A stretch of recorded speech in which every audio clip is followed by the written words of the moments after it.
When it comes to our dogs, it's so important to build healthy habits. Having a routine, a pattern, and being able to be the dependable person your dog can look to for guidance is a crucial part of bonding with your dog. Is your dog in the habit of listening to you, or is your dog in the habit of pushing you? Habits can look like waiting at the door before going through, stopping to sit at a crosswalk, coming when called, or the habit of relaxing in public. All of these seemingly small details can lead to having a beautiful, dependable, and balanced relationship with your dog. These things lead to a dog that you can ultimately experience more with, do more with, and live more freely with.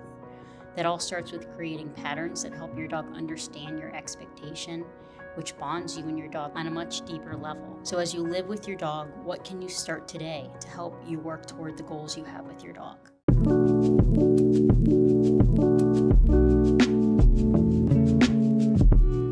With him, having a little bit previous training already, we will kind of, the first couple days, especially because he's nervous and stuff, I want to make him comfortable, right? Yeah. First couple days, it's really about getting him used to the facility, used to me, used to the other dogs, stuff like that. In that same time though, she's still gonna have her sessions and stuff, and where we're gonna work them around and kind of see where that understanding is at, where there might be more confusion, and where obviously those moods are at, where he's getting in and kind of like just he needs doing like Ritalin or something. Exactly. You know what I mean? Right. Like he's he's smart. Like he's not a terrible dog. Right. But when people come over, sometimes he's like jumping on them. Yep. You know what I mean? Yep. And so those behavioral. Our other dog. Oh, okay. What kind of other dog do you have? Full-size golden doodle who's about 6 or 7. Okay. Okay, he's just constantly always just wanting to play with, fight with her. But that's how dogs play. Right, exactly. The play biting, jumping on her. Socialization, stuff like that. She's not really into that. Okay. Once in a while, she'll put him in like his place. Yeah. Okay. And I was going to ask if there was any corrections or anything like that. And how does he do if she does give those corrections? Does he back off? Okay. Oh, yeah. Okay. Cool. Where she because she's bigger. Yeah. He's 30 and older, pounds. She's right? 70 pounds. Okay. And so that's a good sign too. Then that it's like there are these bursts of this like playful kind of roughhouse and stuff like that. But when given that firm correction, he knows to kind of like back off of that. But so in those situations, so he understands, he'll kind of back up for a second and then he'll come back to it. Or sometimes not even at all. I told you, even when he's in one of those things, and he'll just kind of ignore it. Okay. He gets mad and will be like growling and go because he doesn't like being zapped. Yeah. Okay, that's good to know too, though, because obviously we're balance training, so we're going to have an e-collar. But this, again, like I said, the first couple of days are really going to be kind of like understanding kind of where his knowledge is and understanding and kind of getting to know him a little bit more. Once we work through that stuff and I've built up a little bit of a relationship with him, then we start kind of implementing more criteria, more distractions and stuff. He jumps up on the counters. Yeah. Okay. Thank God he's not bigger. Yeah. So counter surfing, does he like beg for food and stuff like that, or? He will. And okay. He really likes like our kitchen and family room area because that's the area that he's been. Yeah. We have a front room that's separate. Okay. And he's gated to where he can't get out of there. Gotcha. But then, he's fine. But we tried putting him in the front room. Yeah. And he cries because he doesn't like being in there and whines nonstop. But even when he gets out, if we leave the gate open, we say get back in your area to the area that he goes. Yeah, yeah. He's smart enough stuff that like that. when he's outside, we have an electric fence, and he understands the electric fence. Only one time has he gone through it. Yeah. Other than that, he understands. Our older dog will go through it. He doesn't. She'll push it a little bit more? He doesn't. Yeah. Okay. He'll even open the back door to come in. So he knows how to open it? He just pulls down the lever and pushes it. Okay. We had a kid gate, and he's like smart enough to where, you have to like pull those back and then open it. Yeah. He chewed it back. He saw us do it, he was getting it with his mouth, and he got it, and he flipped it up with his nose. So, yes. So he's smart. And so it definitely seems like it's more of either confusion or of this, and also kind of a little bit of this anxiety too, of again, just creating a structure while being here of these are the clear rules, these are the clear do's and don'ts, right? And with this kind of snarling stuff after the correction and this kind of like redirecting behavior, it is something as well that goes into a don't as well, right? So it is something where I will give him the options to listen or not. Yeah.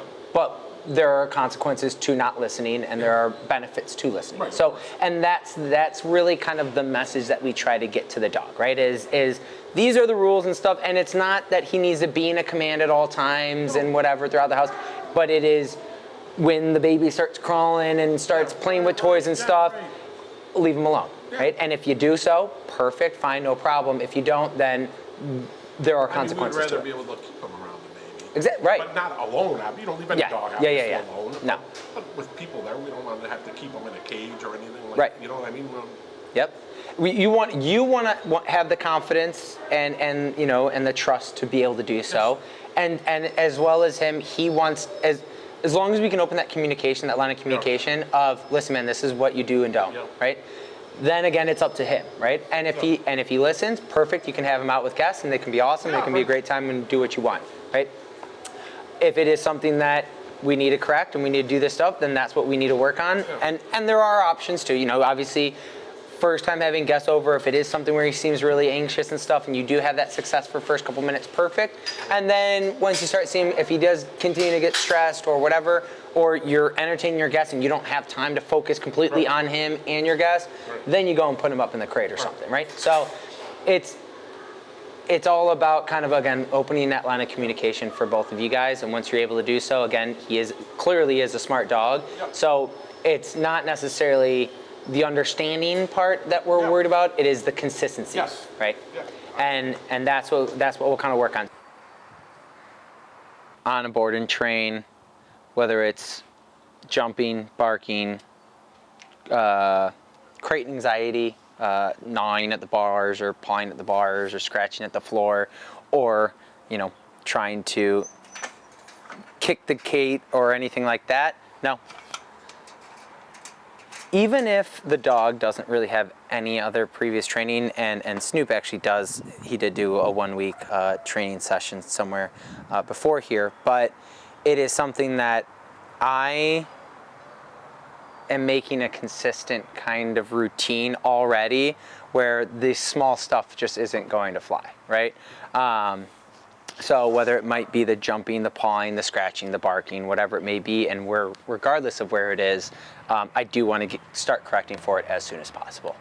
That way we can eliminate kind of the bigger stuff, and most of the time these habits have been persistent for so long that they are so routine for the dog to do that by starting to eliminate it right now, it is easier for him to understand that it might fly at home and it might fly at the daycare or whatever, but it doesn't fly here. Snoop is in here just because I just took him from for the board and train. We like to get the dogs out to go to the bathroom first before we try to get them in their first session. But with him kind of out on the other side, he was jumping a lot. He was going over to the fence and kind of jumping on that. So I was waiting for him to kind of settle down a little bit. Now that he's kind of stopped jumping, I can go in and I can leash him up and release him. He's a pretty anxious dog, understandable. You know, he's obviously never been here. He's obviously never met me. So a little pulling like this is understandable. Because we haven't done actually any criteria with, you know, him establishing and understanding with what he should be doing, I don't really mind too much with the pulling right now, but obviously something I'm not going to let him get away with too much. Obviously he's pulling, but I will allow tension to create, and then I'm just kind of stopping and holding tension as he's walking. Basically just kind of already starting that leash pressure.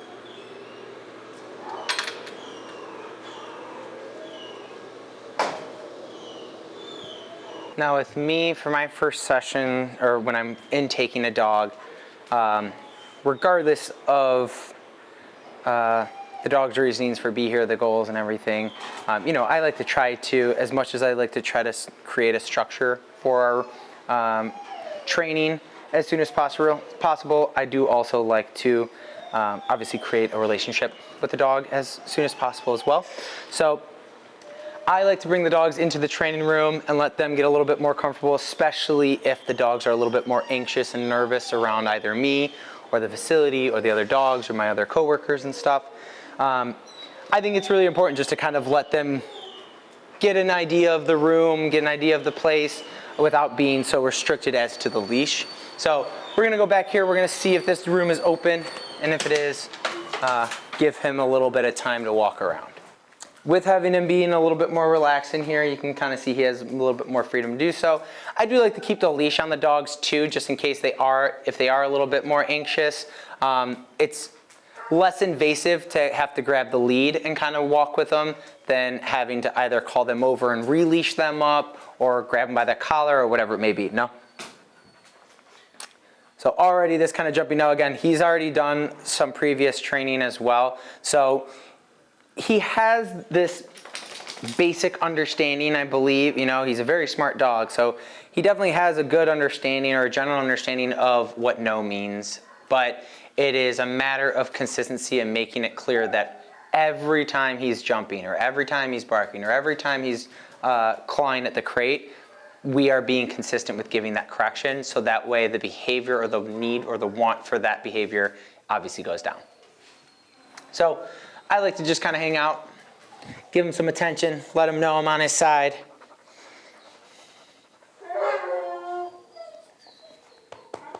And then kind of just let him do his thing. Just for a few minutes, and then we'll kind of get into the first session.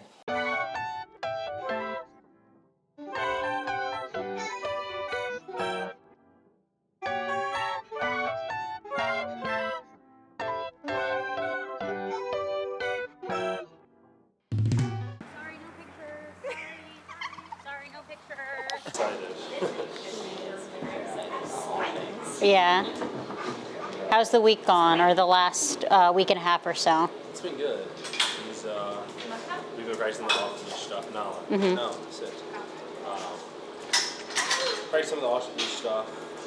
She's been doing good though. Okay. So he hasn't really done any. She's definitely been like more excited for guests. Yeah. Like kind of how she is with you right now. Okay. So. And do you typically try to manage her in any particular way when you have guests over? Okay. Yeah. Sit. Especially if it's someone she knows, like she stays on her bed fine. Yeah. But as soon as she gets off, she is just like, Sure. so excited. And when she is excited, do you typically allow people to come in first, and then she's on her bed? Do you give her a couple minutes? And just make sure to tell her no and give her the correction if she breaks the sit, just to make it a little bit more meaningful. She's just sitting on your foot. Yeah, she's like, no, I'll sit. But we usually put her on her bed, like if we know someone's coming over. Yeah. Like go get them, and then we make her stay there for a little Okay. bit. And then let her off. So when she gets off and she's excited, is she doing anything bad? Like, is she jumping or biting or mouthy? With my one friend, she totally entices her though. Yeah. She gets her like all riled up. She'll jump on her, but for the most part. Okay.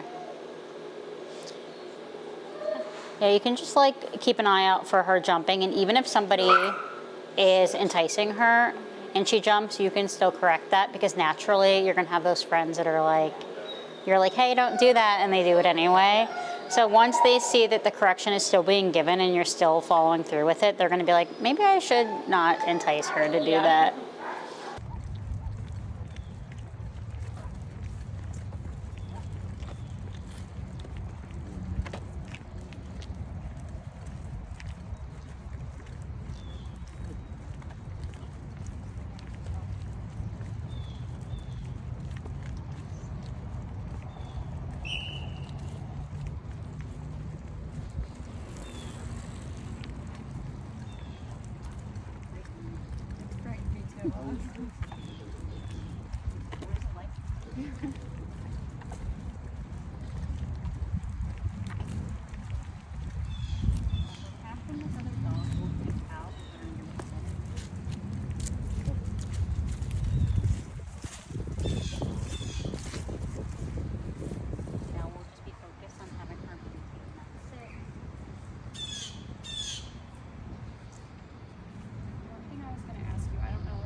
Nice to see her. Yeah, see ya. She got a little jealous there. Oh yeah, did she? But she like kinda got it. She Yeah. didn't really go anywhere, and I was like, no. She was sorry back down. But she got a little jealous. You having a snack? No. Okay, come. That was a good example. She's like, wait a minute. When we put her in a sit, like if she just lays down, Yeah. that's fine. I'm just looking when I put her into the sit to try to be a little bit mindful of like keeping up if she keeps getting up and is fussing. And all I care about is her butt's on the ground. So she can lay down if she'd like to. I actually kind of prefer that, especially if we're going to patios or something. Because she's getting comfortable, she's relaxing into the environment. There's so many dogs of her age that could never do what she's doing right now. I think you guys put in the work to really communicate with her, and through that, we're able to enjoy so much more. So we'll do a couple of recalls. I'll kind of distract her away from you, and then I want you to call her to you and see if she can easily come away from me and go back to you. Obviously, when she gets to you, a lot of reward, a lot of praise. Come here, girl. Come here. Oh, hi. Oh, hello. Hello. Hello. Nala, come.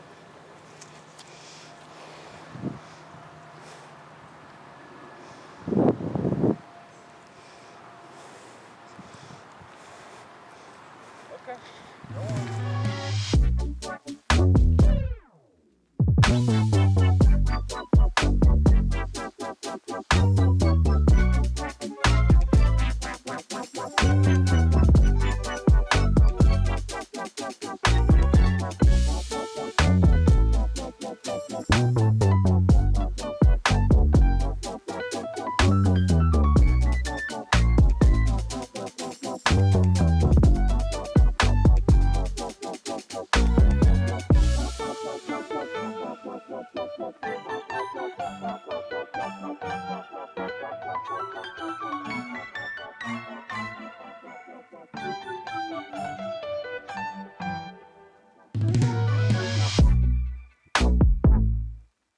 I think like there's a general philosophy that people are like, oh, the puppy will grow out of it. The puppy will grow out of these behaviors.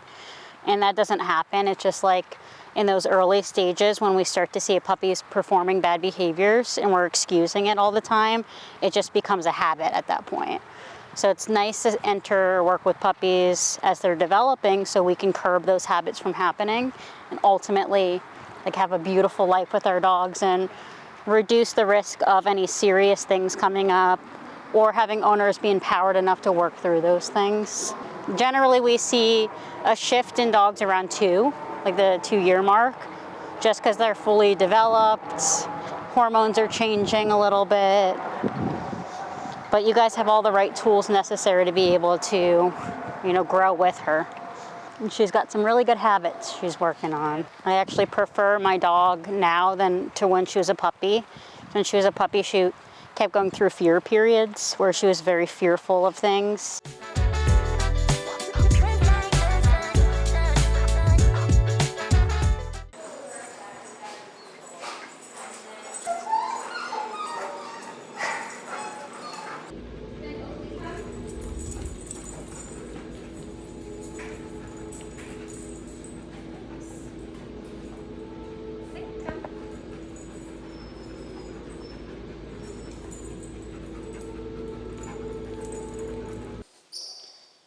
So you're feeling good, like, I know that when you emailed me, you said like that you were getting it to 80 and you didn't feel like he was having really a response. Right, and I'm just wondering if we didn't give him enough time to respond to the 80 and we kind of just walked in, because then after that, we tried again later that night, like prepared to go to 100, and we Sure. just never had to, we never parked, we left. Well, what I'd like to do today is we'll do a couple crate drills and we'll go sit in another room just for a couple minutes just to see what his response is.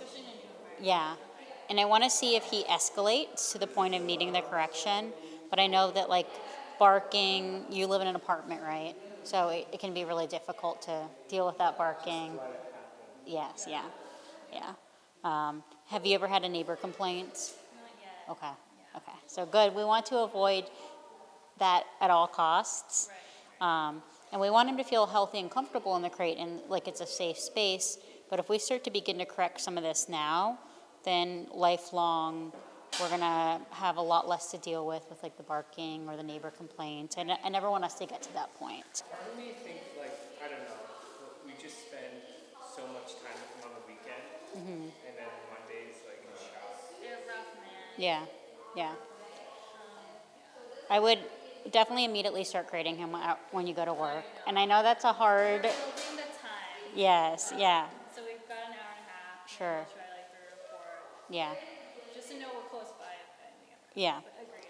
I think do everything in your power that's going to make you feel comfortable doing it, but we can't continue to like allow him to get into things that could be fatal or dangerous to his well-being.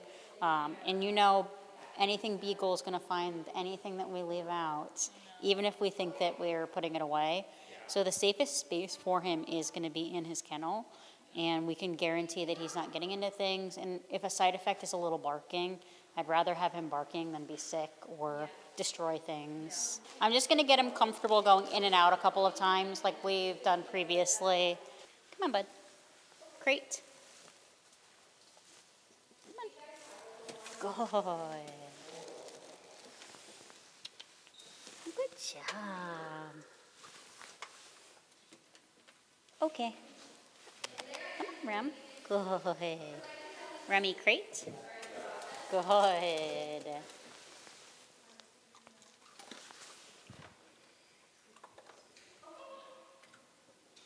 Okay. Come on, Bubs. Come on. Good job. Oh, good boy. Great. He said, I figured out the pattern.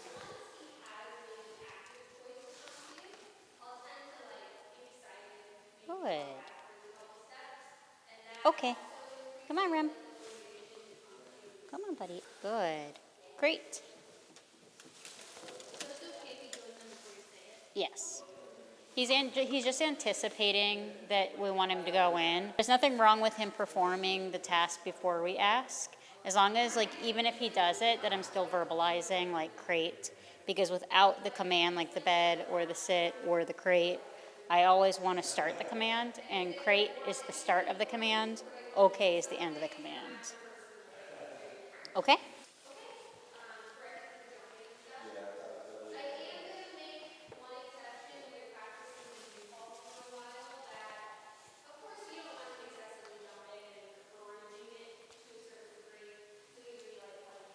Good.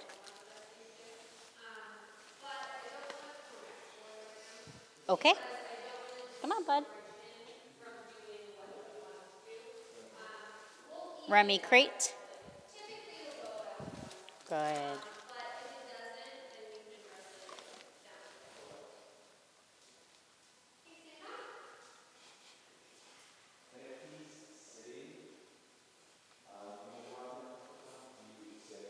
Good.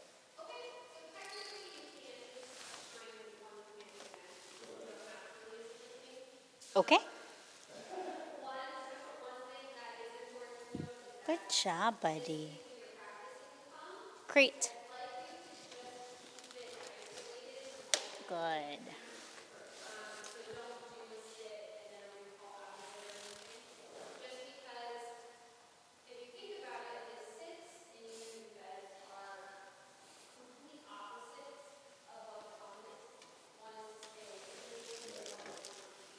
Good.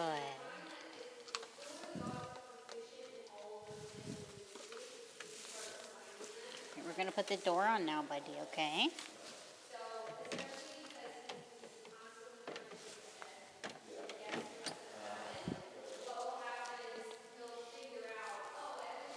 All right, we're going to do 2 versions of this. We're just going to have him hang out there with the door closed for a couple minutes, and then I want to go into our back room and pretend to leave him and see how he responds.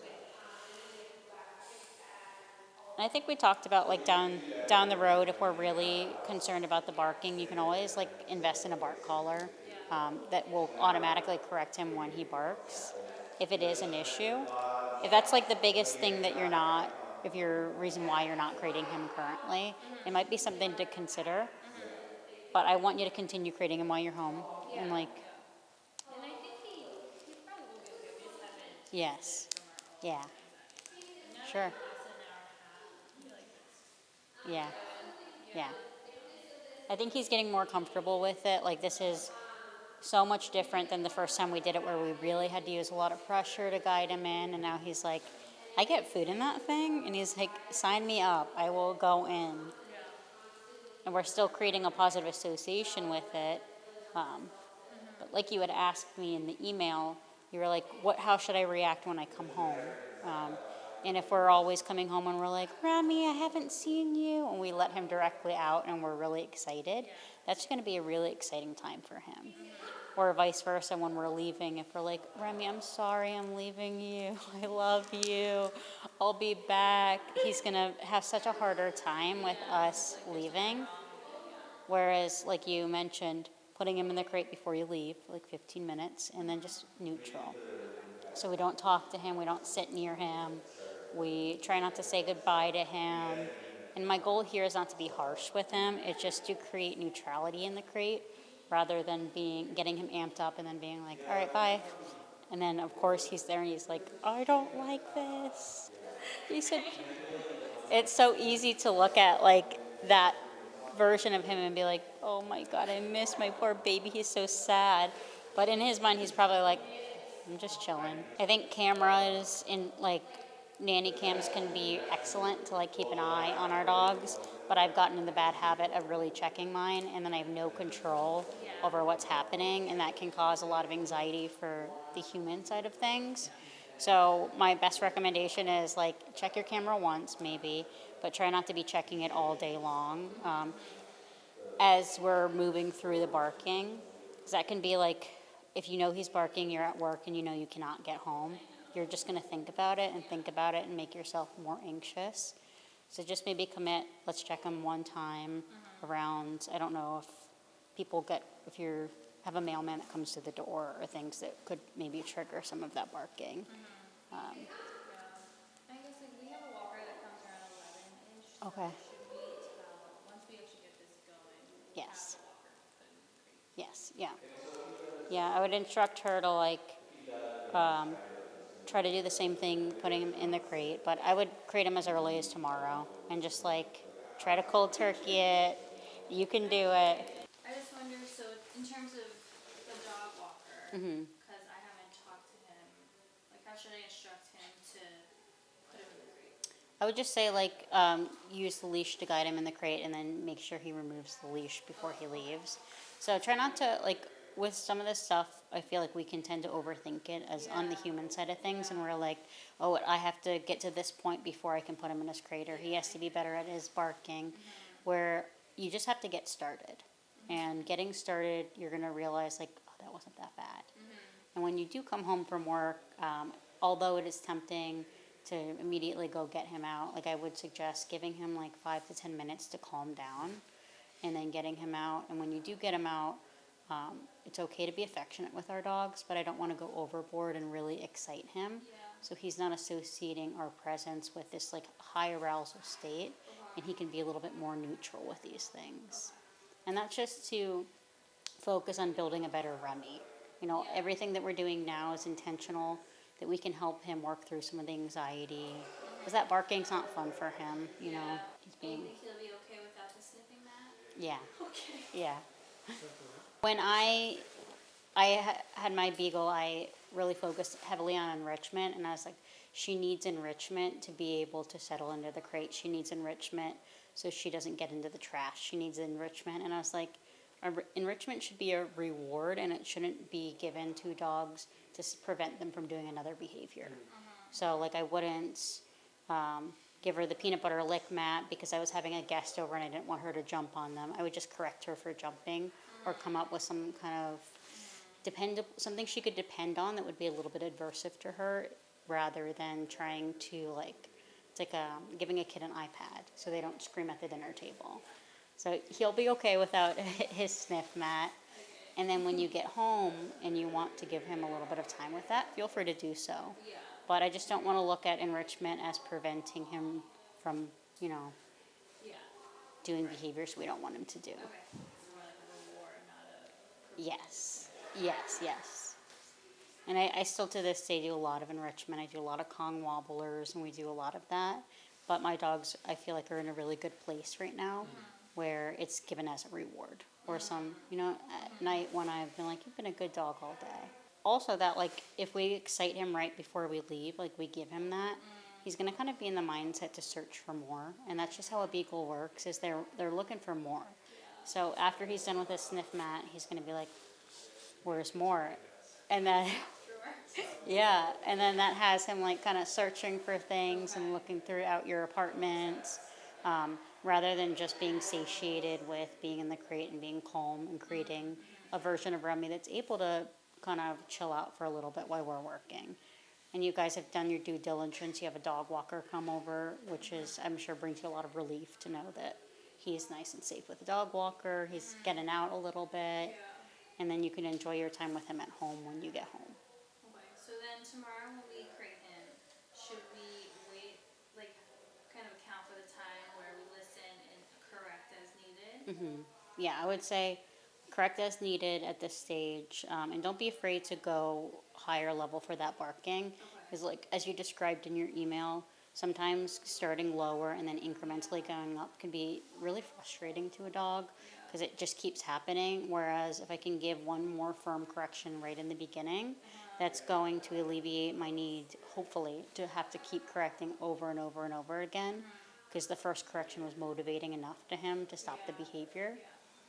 And like we said, like he just has to learn the pattern of like bark, I get, a pretty firm correction. So we're setting him up for success when we do leave and he's not, losing his marbles. And then like I want you to check the camera maybe once or twice tomorrow. And you can feel free to send me an email if you feel like he's really barking or howling throughout the day. I would say you probably should order the bark collar. Like I said, it was a game changer with my dog because I could never predict or be really consistent with her howling. And I'd like listen on my cameras and I'd be like, she's howling, or I'd hear her down the street, and it was really frustrating. And then the bark collar changed everything. And because it was so consistent, she just doesn't bark anymore. So long term, I didn't need to really use it because it was effective enough in giving her that period of time where it was super consistent. So anytime she barked or howled, she'd get that correction, which I felt was about 2 weeks. And then now I've noticed, even in her overall demeanor when I bring her to work, there's not a lot of whining or barking, and that behavior just doesn't happen anymore. So I'll always put the bark collar on as like a safety net. So I have it, but I rarely ever see her barking, catch her barking. Is there a reason why we don't start with that type of collar first? Versus one that's like, Yeah. to be advised on? So the e-collar we're still going to use in our training, and it's a training tool as we're teaching him like bed and sit, and we're going to incorporate it into that. Yes, we could have started with the bark collar, but sometimes that can be really intense when we're already getting a dog to be comfortable in their crate. So my first goal with him was to get him comfortable enough in the crate and not put a bark collar on him that would really severely correct him or firmly correct him right off the bat. And now that we've established good crate manners, I think he's definitely ready to kind of curb some of that barking with, the things we've set up for him. Goes in the crate easily. He's clearly comfortable in there. He's just chilling right now. So now also learn to use the e-collar for other things than just... Yes, yeah. So we will incorporate it into like our bed stays. So rather than needing to do that prong pop we were doing, we would be correcting him at an effective level for him. So that can be when we get to his working level, that could be high or low. It just depends on what he's responding to.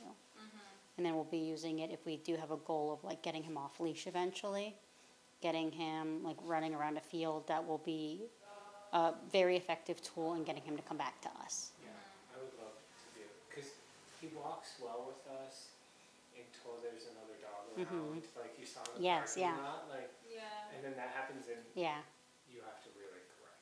Yeah. But you think the e-collar can help with that? Of course, yeah. Yeah, so the e-collar is going to be able to just deliver, we're going to teach him, what it means, but it's a completely avoidable correction. So he's just got to have a little bit of a learning curve with that of what is causing the correction, and that could be the forward movement toward the other dog or kind of motioning toward them, breaking our heel position. So we'll start incorporating corrections for that he can understand, and that, again, that behavior will just kind of stop when we're able to have a motivating enough punishment for him. I don't know if that helps. Yeah, Background noise. I think like with that stuff, I haven't noticed it makes a huge difference, but to be honest, like I watch like a Netflix show like all the time when I'm home with my dog, so when I leave, sometimes I put the Netflix show on just to have background noise. And there's nothing wrong with doing that. I don't see an issue with it. I know, it's killing our TV. Yes, yeah. But yeah, you can, you know, he doesn't need the sound like to be calm, but every now and then I will put it on for my dog, so. But you shouldn't feel like you need to have your TV on for him to be calm in the crate.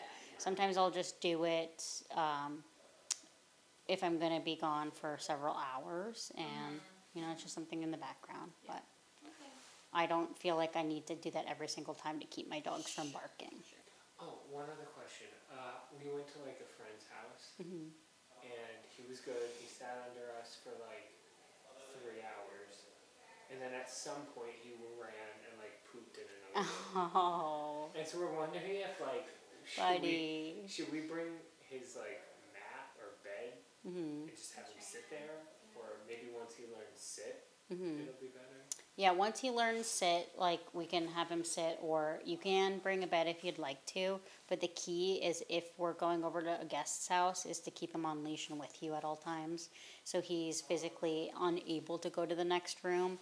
And I know that seems like overkill, like to keep a leash on him, but dogs are opportunists. And whether we're distracted and we're visiting with guests and he sneaks off, that's his opportunity to poop, that's his opportunity to pee, his opportunity to maybe check out their pantry, see what they have. So in the early stages, like if you're going to go to a friend's this week, I would just focus on keeping him on leash. And if he starts to walk away, you're going to go get the leash and bring him back to you. You don't necessarily have to be holding it the entire time, but just monitoring him. Think of him as like a toddler. And we don't trust the toddlers running around the house because that's how our walls get crayon on them. Or yeah. Who's sleeping at 8 o'clock? Yeah. That's actually okay. But We just probably started too low and went too slow. Yeah, yeah. And like you have to capitalize on the moments that he's barking. So if we miss the opportunity and we're like trying to be a little bit permissive or softer and be like, well, we don't have to correct you at this high level, then we miss a huge opportunity and a huge window that when he does bark, that he doesn't give a crap about the correction, and he keeps doing it, and then maybe the next time we don't catch it as consistently. So capitalize on his mistakes for barking and really give him an effective correction. Because our goal is for him to be like, whoa, and kind of calm down from there. Let's go get him. It'd be really tempting to go and say like, good boy, oh my God, you did so good. But I'm just going to approach the crate nice and calmly.